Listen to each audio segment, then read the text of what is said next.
नमस्कार दोस्तों। आज मैं आप लोगों से बेरोजगारी पर बात करने जा रहा हूं। एक तरफ हमारे देश को ये गौरव प्राप्त है कि विश्व में सबसे ज़्यादा युवा इस वक्त हमारे देश में हैं, लेकिन दूसरी तरफ हमें हमारा दुर्भाग्य कह लीजिए कि हमारे देश का ये दुर्भाग्य भी है कि सबसे ज़्यादा बेरोजगार युवा भी हमारे ही देश में है।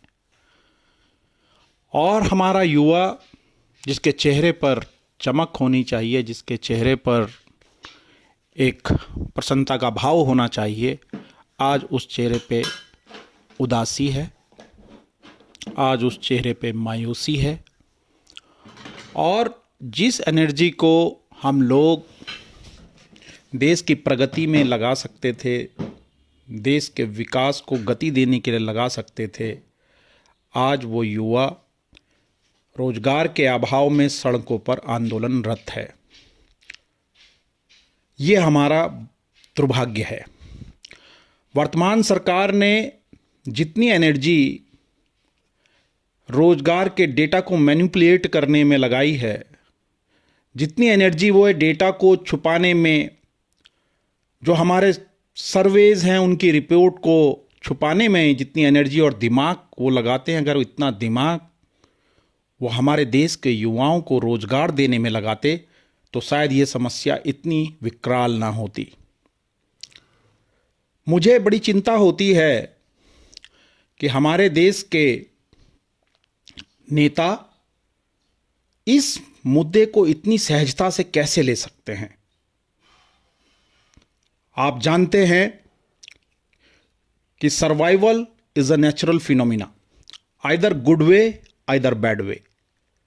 यदि हमारे नेताओं ने, हमारी सरकार ने इन युवाओं को सही मार्ग नहीं दिया, इनकी एनर्जी को चैनलाइज करके देश के विकास से नहीं जोड़ा, तो निश्चित तौर पे सर्वाइवल तो हर किसी को चाहिए।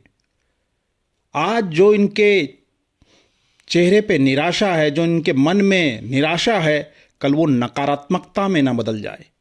और जब ये निराशा नकारात्मकता में बदलेगी तो वो देश के लिए बहुत घातक होगा।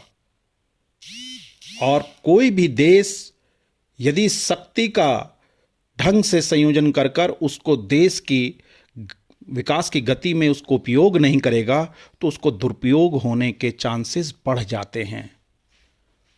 मैं तो सरकार से ये कहूँगा, समय रहते वह इस पर ध्यान दे लें, नहीं तो इस देश का युवा कहीं भटक न जाए। वो बहुत ही पेशेंसली, बहुत ही धैर्य के साथ आज तक चुप बैठा हुआ है।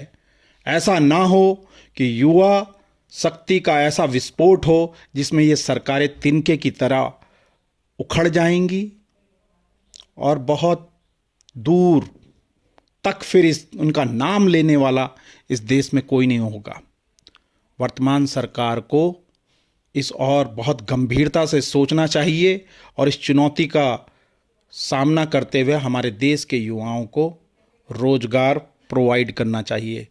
यही मेरी विनती है अपनी वर्तमान सरकार से। जय हिंद, जय भारत, धन्यवाद।